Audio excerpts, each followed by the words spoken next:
हो गया। आज हम लोग पढ़ेंगे खड़ी बोली के बारे में। खड़ी बोली, ठीक है, खड़ी बोली। हाँ जी, बस चेक करना। अच्छा देखिए, खड़ी बोली से पहले आप लोग बताइए, कल हम लोग पढ़े थे उससे पहले भी कि हिंदी भाषा का विकास, चैप्टर का नाम है भाषा हिंदी भाषा का विकास। सही दिख रहा है उसमें? सही दिख रहा है हम ना, बाल सही है ना? ठीक। हिंदी भाषा, अरे मजाक किया। हिंदी भाषा का विकास, ठीक है। और हिंदी भाषा विकास हम देखे थे कि पहले आया था वैदिक संस्कृत, और वैदिक संस्कृत बाद से एक आया था लौकिक संस्कृत, आया था ना? आप लोग बोलिए, आप भी लोग बोलिए तब तो। लौकिक संस्कृत, और लौकिक संस्कृत बाद से पाली, और पाली के बाद से प्राकृत, और प्राकृत बाद से क्या आया था?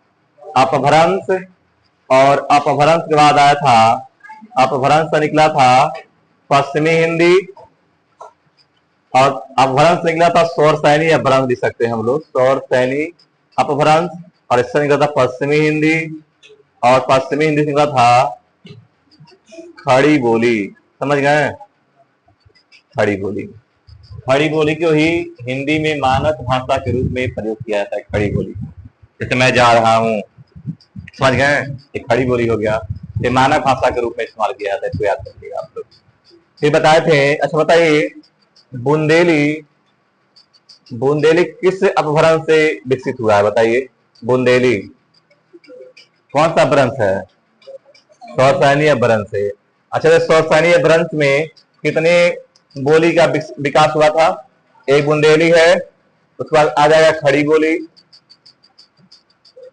और उसके बाद से आ जाएगा कन्नौजी, और कन्नौजी के बाद से आता है आपका बुंदेली, खड़ी बोली, कन्नौजी, और एक और आता है ब्रजभाषा, और ब्रजभाषा के बाद से आता है बांगरू, ये ऐसे बोलते हैं हरियाणवी, ठीक है। इसे पढ़ चुके हैं हम लोग। आज हम लोग पढ़ेंगे खड़ी बोली। खड़ी बोली, और कई बार बता चुके हैं कि खड़ी बोली का एक उपनाम है कौरवी, और कौरवी कौन कहते हैं? राहुल सांस्कृतिक आयन है, ठीक है। इसमें लिख दीजिएगा खड़ी बोली में। कल बताए थे क्या हम इसको? बता दिए तब क्या पढ़ाना, तो छोड़िए इसको। खड़ी बोली पढ़ चुके थे हम लोग, और बताया थे कि खड़ी बोली का जो प्रथम महाकाव्य है उसका नाम है प्रिय प्रवास। प्रिय प्रवास, जिसके लेखक हैं कौन है? अयोध्या सिंह उपाध्याय हरिऔध। अयोध्या सिंह उपाध्याय हरिऔध है। अच्छा, एक और क्वेश्चन बनता है इससे कि खड़ी बोली शब्द का सर्वप्रथम प्रयोग किसने किया था? तो खड़ी बोली शब्द का, और पूछेगा शब्द का प्रयोग, इसमें आ जाएंगे लल्लू लाल, और एक नाम और है, एक का नाम है सदल मिश्र। तो लल्लू लाल और सदल मिश्र ने किया था खड़ी बोली शब्द का सर्वप्रथम प्रयोग। समझ गए? फिर क्वेश्चन पूछेगा आपसे कि खड़ी बोली का सबसे प्रसिद्ध काव्य कौन सा है? तो आ जाएगा कमायनी, और कमायनी लेखक कौन है? जयशंकर प्रसाद। कौन है? जयशंकर प्रसाद। याद कर लेंगे। आज डाली हेडिंग राजभाषा के रूप में हिंदी, लिखिएगा राजभाषा के रूप में हिंदी, ठीक है। आप पढ़ेंगे हम लोग हिंदी जो लैंग्वेज है, इसका राजभाषा के रूप में कितना इंपॉर्टेंस है और कहां पर इसका उल्लेख किया गया है, ठीक है। तो आप डालिएगा हेडिंग राजभाषा के रूप में हिंदी, राजभाषा के रूप में हिंदी, ठीक है। राजभाषा के रूप में हिंदी, और पहला डालिएगा हेडिंग राजभाषा कहते किसे हैं? तो लिखिए राजभाषा। एक होता है राष्ट्रभाषा, ठीक है, राजभाषा और राष्ट्रभाषा दोनों लीजिएगा एक ही लाइन में।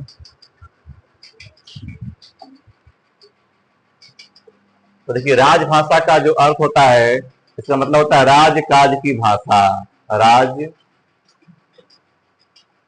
राज्य की भाषा, यानी कि राज्य जब भी कोई कार्य करेगा तो जिस भी लैंग्वेज से अपने एप्लीकेशन को या फिर किसी भी पत्र व्यवहार करता है जिस भाषा से, उसे बोलते हैं राजभाषा। जैसे अगर हम लोग को नोटिफिकेशन आएगा, कोई गवर्नमेंटल एग्जाम का नोटिफिकेशन आता है तो हिंदी में भी आता है और इंग्लिश में भी आता है, तो उत्तर प्रदेश का जो राजभाषा है वह हिंदी है। यानी पूरे भारत को जो राजभाषा पूछेगा तो हिंदी है। ठीक है, हिंदी।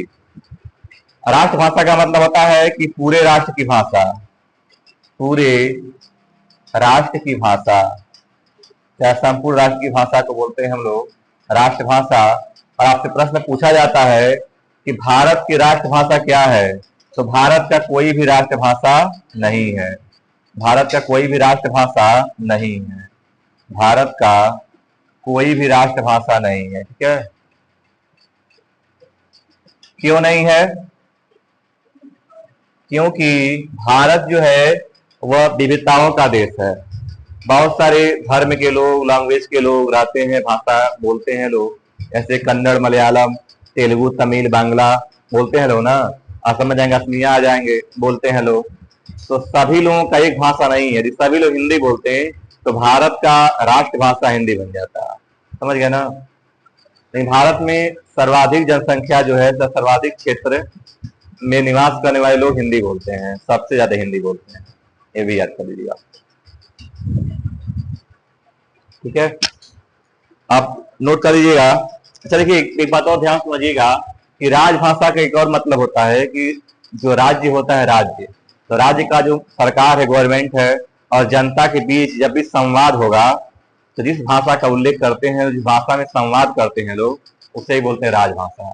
जैसे योगी जी अगर कभी क्या बोलते हैं उसको, कभी आम जनता से बात करेंगे तो संस्कृत बोलेंगे नहीं, वो हिंदी बोलते हैं, कि जानते हैं कि यहाँ की जो आम जनता है वो हिंदी समझती है, बोलती है। तो ऐसी भाषा जिसे आम जनता और सरकार के बीच संवाद हो, उसे बोलते हैं राजभाषा। ये भी याद कर लीजिएगा। एक बात और ध्यान सुनिएगा, अगर गवर्नमेंट है तो गवर्नमेंट और जो पीपल होते हैं, पीपल जो आम जनता होती है, इनके बीच मध्य सेतु के टाइप कार्य करता है। सेतु, सेतु मतलब पुल की तरह से, पुल की तरह कार्य करता है। यानी गवर्नमेंट अपनी भावनाओं को जनता तक पहुंचाने के लिए जिस भाषा का प्रयोग करेंगे उसे राजभाषा बोला जाता है, और जनता भी अपनी भावनाओं को सरकार तक पहुंचाने के लिए जिस भाषा का प्रयोग करेगा उसे कहते हैं राजभाषा। समझ गए? और राष्ट्रभाषा का मतलब होता है जब पूरा राष्ट्र यानी संपूर्ण राष्ट्र की भाषा एक ही हो, उसे बोलते हैं राष्ट्रभाषा। तो भारत का अपना कोई राष्ट्रभाषा नहीं है, क्योंकि भारत में बहुत सारे अलग अलग भाषा के लोग निवास करते हैं। समझ गए ना? ये साउथ में जाएंगे तमिल, कन्नड़, तेलुगु, मलयालम आ जाएगा, और उत्तर भारत में जाएंगे तब हिंदी, भोजपुरी और भी बहुत सारे लैंग्वेज का इस्तेमाल किया जाता है। समझ गए ना? फिर नेक्स्ट टाइम लिखिएगा, लिखिएगा 14 सितंबर, देखिए 14 सितंबर 1949 ईस्वी को, देखिए 14 सितंबर 1949 ईस्वी को संविधान सभा के द्वारा,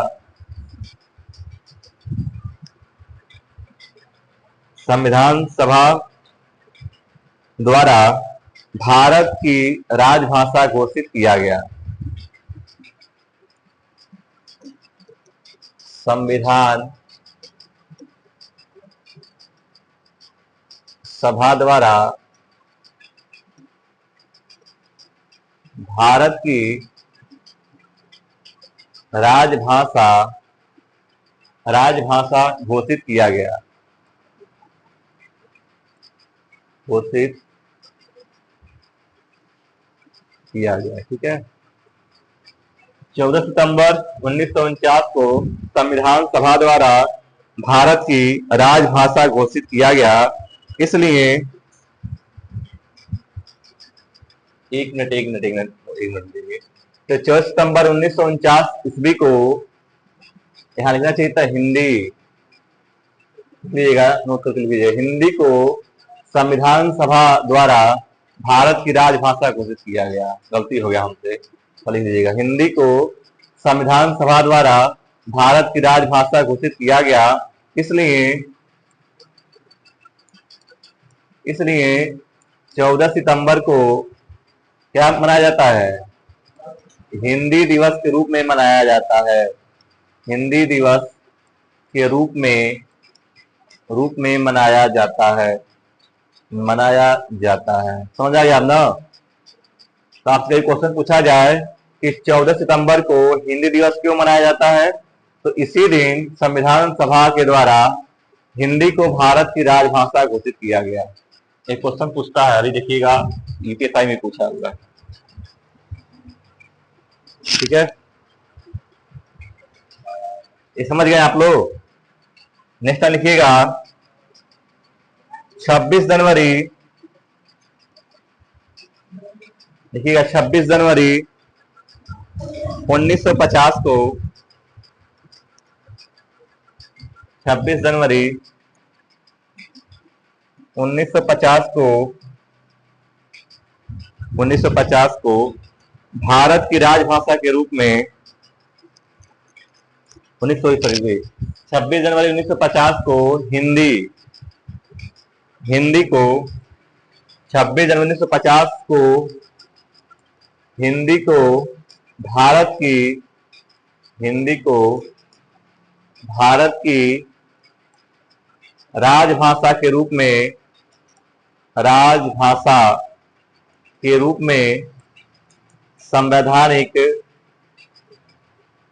संवैधानिक दर्जा प्राप्त हुआ था। संवैधानिक दर्जा कब प्राप्त हुआ था? तो 26 जनवरी 1950 को। समझ गए ना?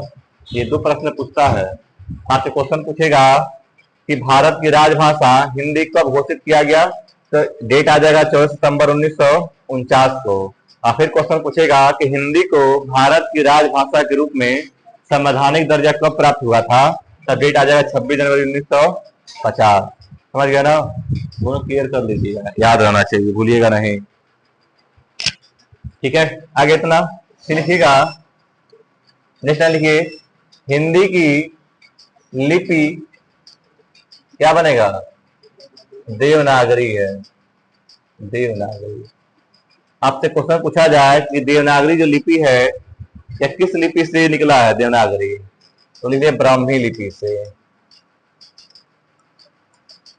ब्राह्मी लिपि से। ठीक है, ब्राह्मी लिपि।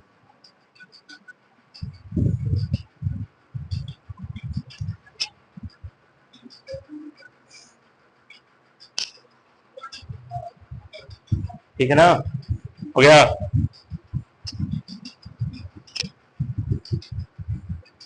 तो हिंदी की जो लिपि है वो बन जाएगा आपका देवनागरी लिपि। देवनागरी लिपि जो ब्राह्मी लिपि का ये संशोधित रूप है। समझ गया ना? फिर नोट करके लिखिएगा, नोट करके कि 26 जनवरी 1950 को 26 जनवरी 1950 26 जनवरी 1950 को लागू संविधान में 26 जनवरी 1950 को लागू संविधान में, जैसे एक प्रश्न पूछा था यूपीएससी में कि अंग्रेजी को भारत की 8वीं सूची में शामिल नहीं किया गया है। समझ गए? अंग्रेजी और भोजपुरी को शामिल नहीं किया गया है। नहीं, प्रश्न नहीं बनता है, तब भी आज क्यों सुप्रीम कोर्ट, हाई कोर्ट, क्योंकि पूरा भारत जब भी कोई नोटिफिकेशन जारी करता है तो इंग्लिश में भी जारी करता है। समझ गए? तो जब भारतीय संविधान लागू हुआ 26 जनवरी 1950 को, तो उस समय कहा गया कि अभी अंग्रेजी को मतलब बंद नहीं कर सकते लैंग्वेज को। तो 15 वर्ष तक मान्यता दिया गया था कि अंग्रेजी को 15 साल तक अभी ज्यों का त्यों चलाया जाएगा। अब 15 साल बाद फिर सोचा जाएगा कि अंग्रेजी को बंद करना है कि आगे बढ़ाना है। समझ गए ना? तो एक प्रश्न पूछा था यूपीएससी में कि 26 जनवरी 1950 को अंग्रेजी भाषा को कितने साल के लिए मान्यता प्राप्त किया गया था, तो 15 साल के, 15 वर्ष के लिए। बाद में संशोधन करके आजीवन काल के लिए कर दिया गया है कि जब तक भारत रहेगा तब तक इंग्लिश में रहेगा, इंग्लिश खत्म नहीं होगा कभी। ठीक है, तो लीजिएगा 26 जनवरी 1950 को लागू संविधान में शासकीय परियोजन। देखिएगा 26 जनवरी 1950 को लागू संविधान में शासकीय प्रयोजनों लिख दीजिएगा, शासकीय, शासकीय प्रयोजन, चाहे प्रयोजनों लिख दीजिएगा, प्रयोजनों, शासकीय प्रयोजनों के लिए अंग्रेजी भाषा का प्रयोग, शासकीय प्रयोजनों के लिए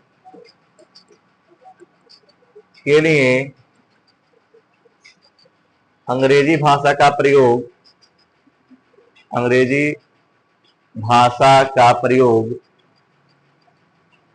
15 वर्षों तक, नोट कर लीजिएगा, 15 वर्षों तक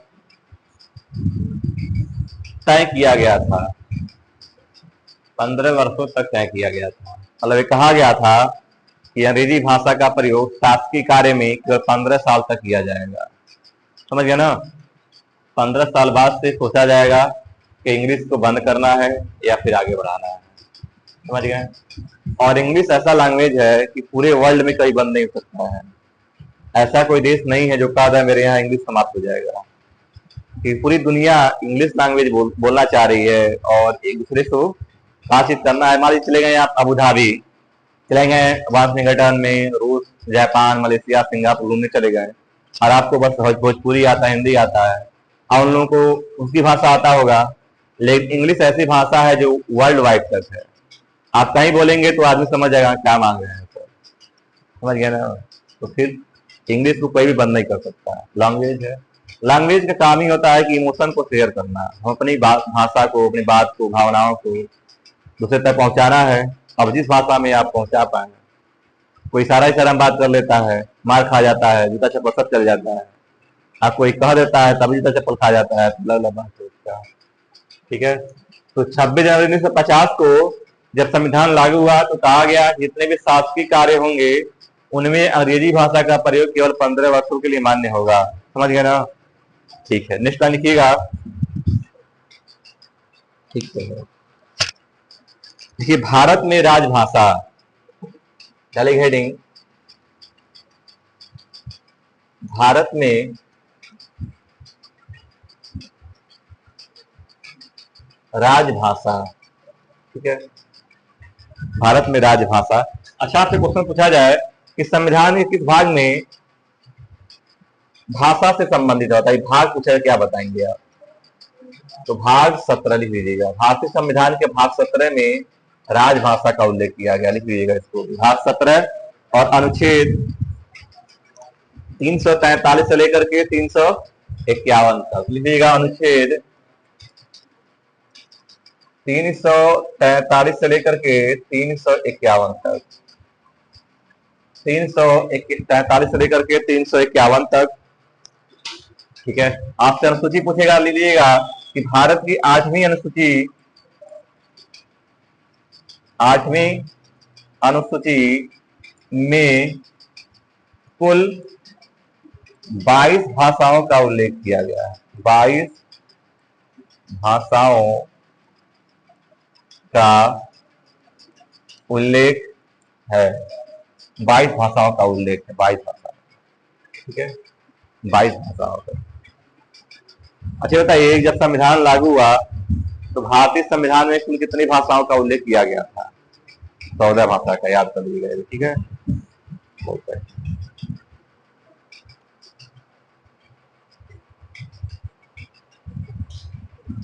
ठीक है, सही है इतना? तो आपसे क्वेश्चन पूछेगा कि राजभाषा का उल्लेख भारतीय संविधान के भाग में किया गया, भाग 17 में हो जाएगा। अनुच्छेद पूछेगा तो 343 से लेकर के 351 तक, और 8वीं अनुसूची में कुल 22 भाषाओं का उल्लेख किया गया है, जिसमें अंग्रेजी और भोजपुरी का उल्लेख नहीं किया गया है। तो जब भी क्वेश्चन बनता है तो उसमें इंग्लिश देगा या फिर भोजपुरी देता है। ठीक है ना? तो नहीं होता है उसका प्रयोग। ठीक है, अब लिखिएगा अनुच्छेद 343 क्लॉज नंबर 1, देखिएगा अनुच्छेद 343 क्लॉज नंबर 1। ठीक है, 1 क्लॉज नंबर 1। अनुच्छेद 343 क्लॉज नंबर 1 में क्या कहा गया है, तो नोट कर लीजिएगा कि इसमें इसमें स्पष्ट कहा गया है कि भारत की राजभाषा भारत की राजभाषा हिंदी हिंदी तथा लिपि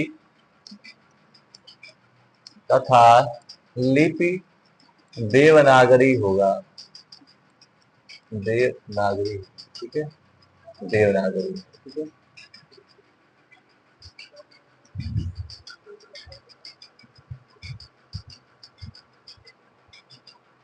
देवनागरी।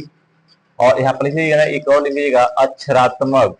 अक्षरात्मक ये कैसा लिपि है जिसमें अक्षर होते हैं, ठीक है, होगी, लिख दीजिएगा।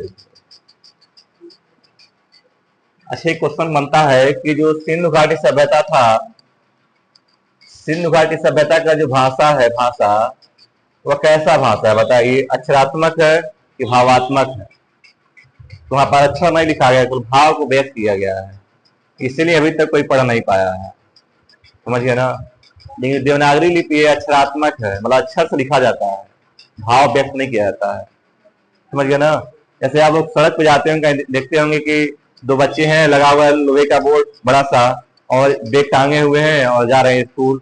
इसका मतलब क्या होगा कि आगे स्कूल है, आपको गाड़ी अपना स्लो चलाना है, बच्चे कभी भी आ सकते हैं, तो भावात्मक हो गया, समझ गए। आगे लिखा होता है आगे स्कूल है, तो अक्षरात्मक हो जाता है। तो भावात्मक लैंग्वेज भी होता है, अक्षरात्मक भी होता है। देवनागरी आपका बन जाएगा अक्षरात्मक लैंग्वेज, ठीक है। एक और लिखिएगा, डालिएगा हेडिंग राजभाषा की संवैधानिक स्थिति। राजभाषा की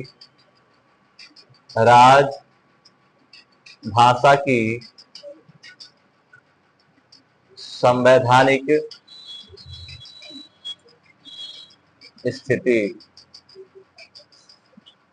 संविधान में राजभाषा की क्या स्थिति है, इससे भी क्वेश्चन पूछे जाते हैं, ठीक है। तो बहुत अच्छा टॉपिक है, यह क्वेश्चन हमेशा बनता रहता है इसमें। तो लिखिएगा, नोट के पढ़ा लिखिएगा, भाग 5।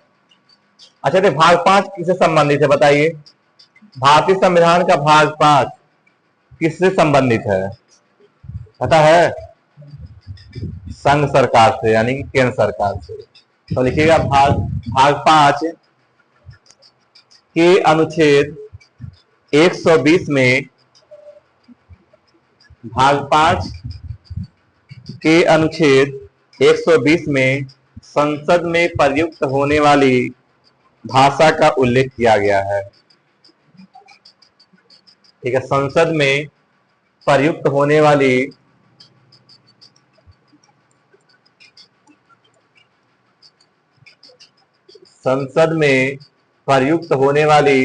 भाषा का उल्लेख किया गया है। संसद में प्रयुक्त होने वाली भाषा का उल्लेख किया गया है।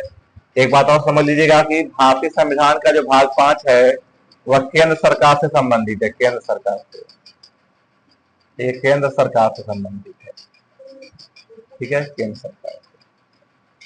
तो भारतीय संविधान के भाग 5 अनुच्छेद 120 में संसद में प्रयुक्त होने वाली भाषा का उल्लेख किया गया है कि संसद में कौन कौन सी भाषा का उल्लेख होगा। फिर नीचे लिखिएगा नेक्स्ट लाइन से कि भाग 6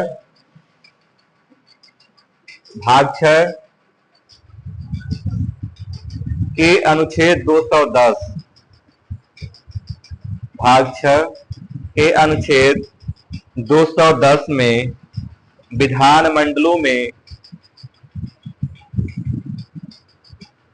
भाग 6 के अनुच्छेद 210 में विधानमंडलों में प्रयुक्त होने वाली भाषा का उल्लेख किया गया है। विधानमंडलों में प्रयुक्त होने वाली भाषा का उल्लेख किया गया है। विधानमंडलों में प्रयुक्त होने वाली भाषा का उल्लेख किया गया है।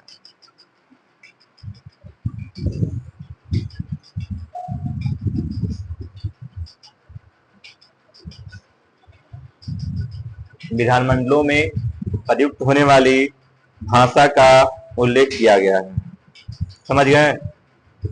है। तो देखिए, जब भी क्वेश्चन पूछेगा कि संसद की भाषा का उल्लेख किया गया है तो अनुच्छेद 120 में, और भाग पूछेगा तो 5 में। और देखिए, संसद के बाद से आता है विधानमंडल, तो देखिए 120 में आता है आपका संसद और 210 में आता है विधानमंडल। विधानमंडल का मतलब होता है राज्य की जो भी विधानमंडल है, विधानसभा, उसके बारे में, तो विधान राज्य राज्य का उल्लेख जो है वो भाग 6 में किया गया है, 6 में, ठीक है। और केंद्र सरकार पूछेगा तो 5 में। तो इसका अनुच्छेद पूछेगा आपसे तो भाग 6 के अनुच्छेद 210 में विधानमंडल में प्रयुक्त होने वाली भाषा का उल्लेख किया गया है। विधानमंडल में प्रयुक्त होने वाली भाषा का उल्लेख, ठीक है, समझ गया ना। नेक्स्ट टाइम लिखिएगा, संविधान के अनुच्छेद 344 के तहत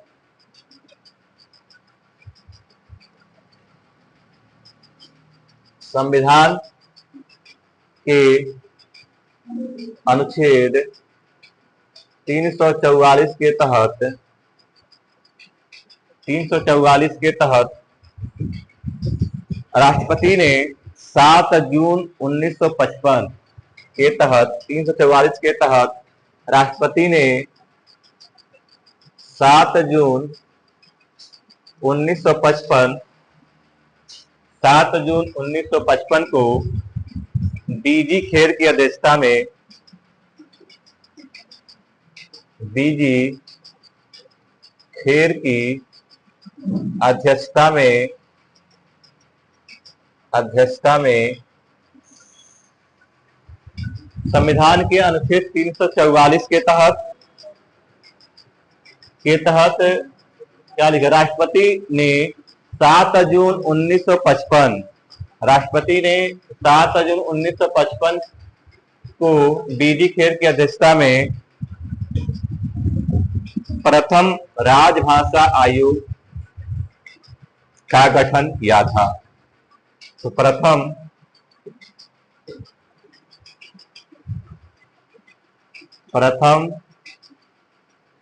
राजभाषा आयोग का गठन किया था, ठीक है। बहुत इंपॉर्टेंट क्वेश्चन बनता है यहाँ से भी, आप एक नोट कर लीजिएगा, समझ गए।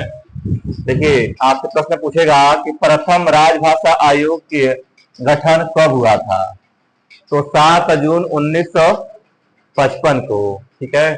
तो प्रथम राजभाषा आयोग का गठन 7 जून 1955 को किसने किया था, तो राष्ट्रपति ने किया था। और किस अनुच्छेद के तहत किया था, तो अनुच्छेद 344 के तहत। और इसके पहले अध्यक्ष कौन थे, आ जाएगा बीजी खेर, ये सब क्वेश्चन पूछने वाला है, बीजी खेर, ठीक है, बीजी खेर की अध्यक्षता में हुआ।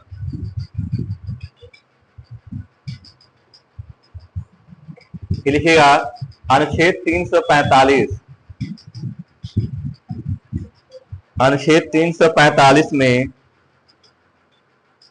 प्रादेशिक भाषाओं के बारे में प्रावधान किया गया है। अनुच्छेद 345 में प्रादेशिक भाषाओं का उल्लेख किया गया है, मतलब प्रदेश की जो भाषाएं हैं उसका उल्लेख किया गया अनुच्छेद 345 में।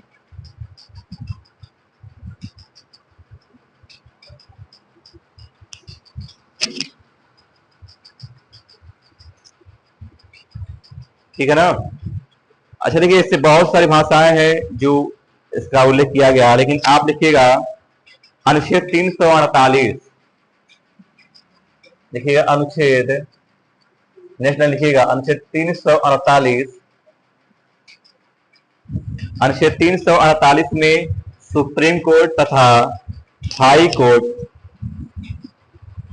अनुच्छेद 348 में सुप्रीम कोर्ट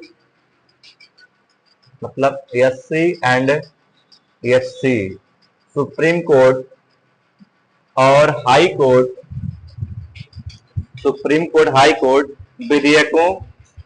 विधेयकों लिख लीजिएगा, विधेयकों,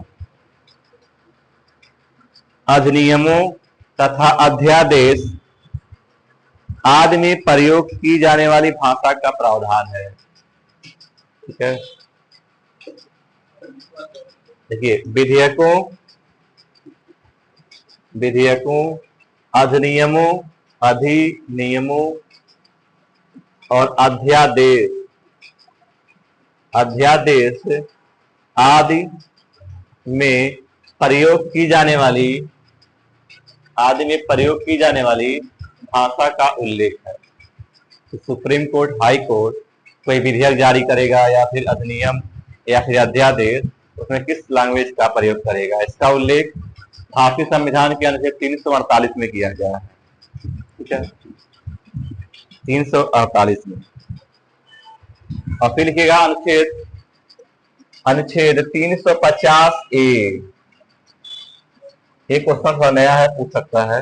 अनुच्छेद 350A में प्राथमिक स्तर पर, अनुच्छेद 350A में लिखिएगा, अनुच्छेद 350A में प्राथमिक स्तर पर मातृभाषा में शिक्षण संबंधित प्रावधान। ठीक है, प्राथमिक स्तर पर मातृभाषा में शिक्षण संबंधित प्रावधान। अनुच्छेद 350A में प्राथमिक स्तर पर मातृभाषा में शिक्षण से संबंधित प्रावधान।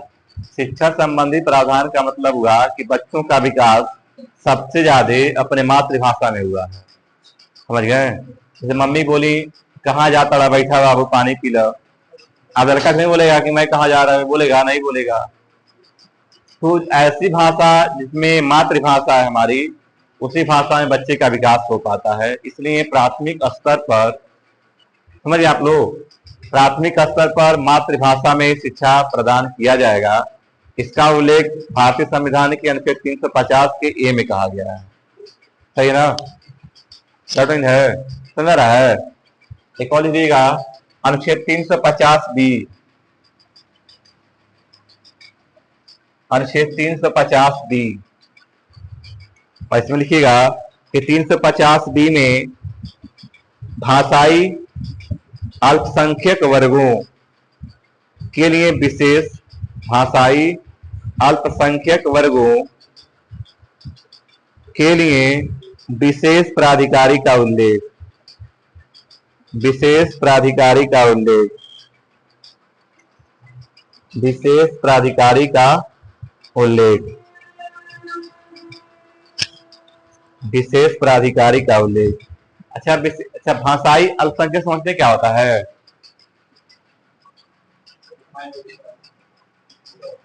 तो भाषाई अल्पसंख्यक का मतलब होता है, सही कर रहे हैं आप, मतलब ऐसे भाषा बोलने वाले जिनकी संख्या बहुत कम है, ऐसे भाषा के उपयोग करने वाले, इसकी संख्या कम से। आदिवासी लोग, आप मूवी देखें कभी, और भारत के पता नहीं क्या क्या बोलते रहते हैं लोग, कि तुरंत काट पीट देते हैं सब। हाँ, तो वही लोग। भाषाई अल्पसंख्यक का मतलब होता है कि ऐसी भाषा बोलने वाले जिनकी संख्या कम हो, उनके लिए प्राधिकारी का नियुक्त किया जाएगा ताकि उनकी रक्षा करे और उनके भाषा का और विकास करे। ठीक है ना? पूरा नहीं किसी को ध्यान है? ठीक है, एक और आर्टिकल बचा है, लिख दीजिएगा, अनुच्छेद 351, अनुच्छेद 351, अनुच्छेद 351। लिखिए, अनुच्छेद 351 में हिंदी भाषा के विकास के निर्देश दिए गए हैं। अनुच्छेद 351 में हिंदी भाषा के विकास के निर्देश दिए गए हैं कि आप हिंदी का विकास कैसे करेंगे, इसके बारे में चर्चा कीजिए। अनुच्छेद 351 में हिंदी भाषा के विकास के निर्देश दिए गए हैं, विकास के निर्देश दिए गए हैं। मतलब यह है कि देश इस पर ध्यान देगा कि हिंदी भाषा का विकास कैसे किया जाए। समझ गए ना? इसीलिए जब मोदी जी मन की बात करते हैं तो इंग्लिश बोलते हैं, बोलते हैं ना, हिंदी बोलते हैं। इंग्लिश बहुत जानते नहीं, बोलते नहीं हो, जानते भारत लोग हिंदी बोलते हैं लोग, इसलिए इंग्लिश नहीं बोलते हैं वो। अब बाहर जाते हैं तो जानते हैं कि हाँ लोग इंग्लिश ज्यादा जानते हैं, तो इंग्लिश नहीं बोलते हैं, हिंदी बोलते हैं। तो मोदी जी बहुत अच्छे काम करते हैं, बहुत नहीं भाई। समझ गए आप लोग? मातृभाषा समझते हैं ना? इसमें हमला जिस जन्म होता है जिस भाषा में, से बोलते हैं मातृभाषा। ऐसे कोई लड़का जन्म लिया उत्तर प्रदेश में, 10 साल यहाँ रहा और चला गया कहाँ, केरल में, तो उसकी मातृभाषा कोई पूछेगा तो हिंदी ही होगा। समझ गए ना? और कोई डाउट नहीं किसी को? कितना टाइम हुआ? 12:30। हाँ, 10 मिनट लिखिए। आप केवल आप क्वेश्चन मतलब वन लीनियर क्वेश्चन आप नोट कर लीजिए, केवल आप लोग इसको याद कर लीजिए, जरूरत है उसका भी। बाकी तो अभी बहुत कुछ पढ़ाना है, पढ़ाएंगे आपके बाद में। तो लिखिएगा, इंपॉर्टेंट क्वेश्चन करके लिख लीजिएगा, ठीक है। जैसे प्रश्न कहीं पूछता है कि देवनागरी लिपि तो आप जानते ही हैं, यहाँ से क्वेश्चन पूछा जाए देवनागरी लिपि का सर्वप्रथम प्रयोग किस राज्य में हुआ था, तो लीजिए गुजरात में। नोट कर लीजिएगा कि देवनागरी लिपि का सर्वप्रथम प्रयोग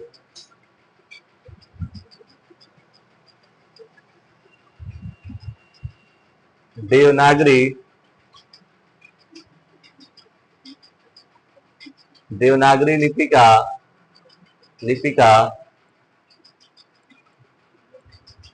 सर्वप्रथम प्रयोग किस राज्य में हुआ था, तेज बोलिए। तो गुजरात राज्य में हुआ था, गुजरात राज्य में हुआ था, ठीक है, गुजरात में। अभी आपको पता होगा कि बताएंगे शनिवार के दिन, यार ने बताया, बता दें क्या फायदा। एक और लिखिए, 1835 में लॉर्ड विलियम बेंटिंक ने 1835 में लॉर्ड विलियम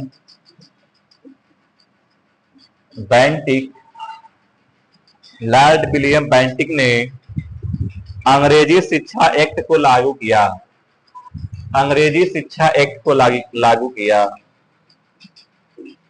अंग्रेजी शिक्षा एक्ट को लागू किया। क्यों लागू किया, पता है किसी को? कोई अपना ओपिनियन बताइए कि आखिर लॉर्ड विलियम बेंटिक को अंग्रेजी शिक्षा एक्ट लागू करने की क्या जरूरत पड़ा भारत में? क्योंकि जो अंग्रेज थे वो केवल इंग्लिश जानते थे, और जो भारतीय लोग थे वो हिंदी जानते थे, तो वो अपनी भावनाओं को कुछ कहना तो कह नहीं पाते थे लोग। कैसे कहेंगे बताइए, कह पाएंगे लोग? नहीं कह पाएंगे लोग, तो बहुत प्रॉब्लम होता था। तो उनको ऐसे लोगों को ढूंढना पड़ता था जो अंग्रेजी भी जानता हो, हिंदी भी जानता हो, तो प्रोनाउंस करता था, लोग बोलते समझते थे। तो लॉर्ड विलियम बेंटिक ने कहा कि मुझे बहुत आर्मी मदद देना चाहिए। अब कोई दास है घर पे, झाड़ू पोछा करने वाला है और इंग्लिश नहीं जानेगा, हम हिंदी नहीं जाने, कैसे बोलेंगे, हम बात कर पाएंगे? नहीं कर पाएंगे। तो इन्होंने सोचा कि अगर हम भारत में ही सभी भारतीयों को इंग्लिश मतलब पढ़ा लें, समझा लें, इंग्लिश लैंग्वेज जान जाए, तो मेरा जो प्रॉब्लम है आसान हो जाएगा, और फिर मुझे बाहर से लोग नहीं बुलाना पड़ेगा। कोई सेना में भर्ती कराना है तो नहीं बुलाना पड़ेगा, इंडियन लोग भी काम कर लेंगे। आखिर 1857 में मंगल पांडे थे ना सूबेदार, 34वें नेटिव मैरिज थे कि नहीं थे? थे ना। तो वैसे ही बहुत सारे भारतीयों को इंग्लिश पढ़ाया गया, समझाया गया, और फिर उनको अंग्रेजी काम में मतलब काम करने के लिए तो जॉब मिला। समझ गया? महात्मा गांधी जी के बारे में जानते होंगे आप लोग, वह इंग्लिश इतना शानदार जानते, डॉक्टर भीमराव अम्बेडकर कई लैंग्वेज जानते थे वो। तो ये जितने भी नेता लोग हैं ना, कई लैंग्वेज जानते थे लोग। आज न कहते हैं लोग कि हमको हिंदी बस पता है, अंग्रेजी नहीं पता।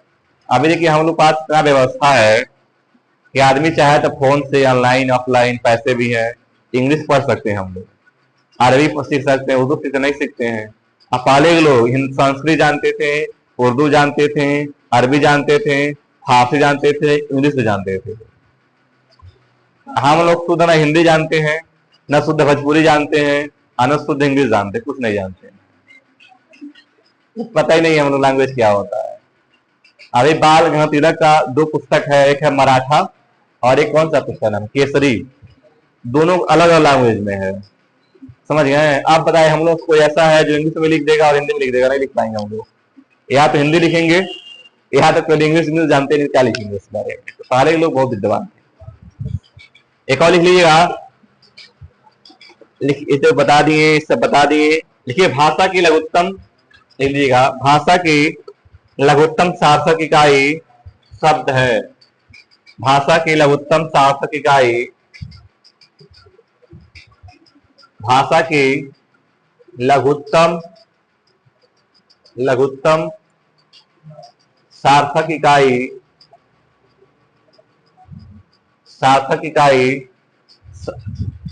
भाषा की लघुत्तम सार्थक इकाई शब्द है। शब्द क्यों है बताइए? वर्ण क्यों नहीं है, ध्वनि क्यों नहीं है? अब बताइए आदर्श, कोई अपना राय दीजिए इसके बारे में। भाषा की लघुत्तम सार्थक इकाई शब्द है, क्यों? कुछ बोलिए।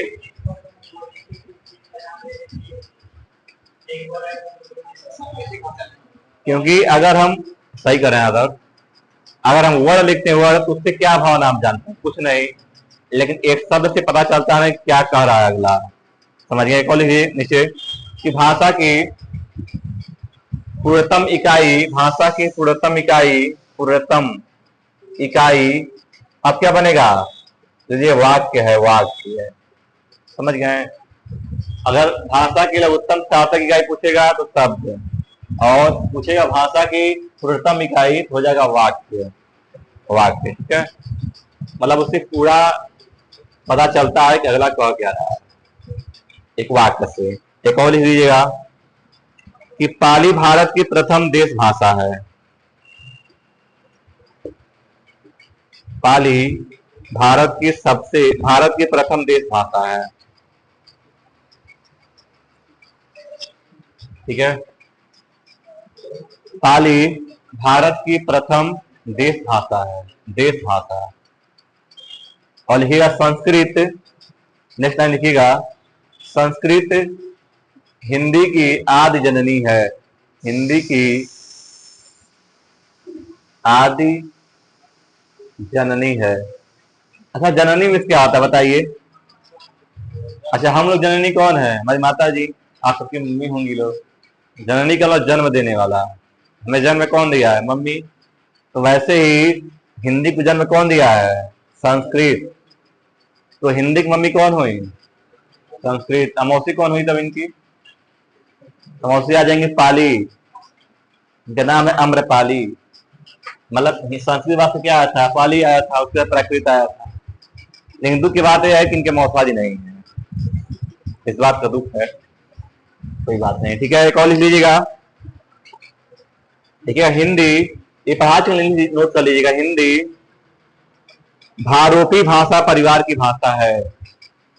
हिंदी भारोपी भाषा परिवार की भाषा है। हिंदी भारोपी भाषा परिवार की भाषा है। भारोपी। अच्छा, कुछ ये बताइए कि भारोपी का अर्थ क्या हुआ? ये दो शब्दों से मिलकर बना है। और भारत और यूरोप की भाषा, इसे बोलते हैं भारोपी भाषा, जो है वह हिंदी भारोपी भाषा परिवार की भाषा है। समझ गए? जो भारत और यूरोप, ठीक है? बाकी शब्द पता ही आपको कि खड़ी बोली को कौरवी कहा जाता है। और कौरवी कौन नाम दिया था?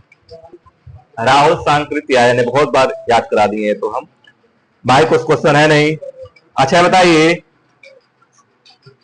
किसने हिंदी भाषा को हिंदवी कहा था? बताइए, किसने किसने हिंदी भाषा को हिंदवी कहा था? हिंदवी। उसका नाम है अमीर खुसरो। और अमीर खुसरो जो है खड़ी बोली के क्या है? जनक भैया, ठीक है? खड़ी बोली जनक। समझ गए ना? बाकी आपको पता ही है कि हिंदी जो शब्द है वह फारसी भाषा का शब्द है। ईरान के लोग आए थे तो हिंदी बोल दिए लोग। समझ गए सब ना? ठीक है। बाकी एक और आपको बता दे रहे हैं हम, आपको याद कराने के लिए। देखिए, 14 सितंबर को 1949 डेट याद कर लीजिएगा इसको। और एक डेट याद कीजिए, 26 जनवरी। क्या हुआ है? 26 जनवरी 1950। समझ गए? एक और डेट याद कीजिएगा, 10 जनवरी 1975। एक और डेट याद कीजिएगा, 21 फरवरी। ये सब डेट ऐसे हैं जो हिंदी में पूछा जाता है। हिंदी में भी क्या सही जाऊं पूछा जाता है। जैसे देखिए, 14 सितंबर 1949 को हिंदी भाषा क्या कहा गया था? बताइए। तो हिंदी को संविधान क्या बोलते हैं? संविधान सभा द्वारा राजभाषा का दर्जा दिया गया था। राजभाषा का दर्जा दिया गया था। समझ गए आप लोग। इसीलिए 14 सितंबर को हिंदी दिवस के रूप में मनाया जाता है। फिर क्वेश्चन पूछेगा 26 जनवरी 1950 में, तो देखिए इस दिन हिंदी को संवैधानिक दर्जा प्राप्त हुआ था, संवैधानिक दर्जा प्राप्त हुआ था। ठीक है। अच्छा, 10 जनवरी 1950 को विश्व हिंदी दिवस के रूप में मनाया जाता है, विश्व हिंदी दिवस के रूप में मनाया जाता है। और 21 फरवरी को मातृभाषा दिवस के रूप में मनाया जाता है। बाकी क्लास चलेगा नेक्स्ट वीडियो। ठीक है, बंद करिए।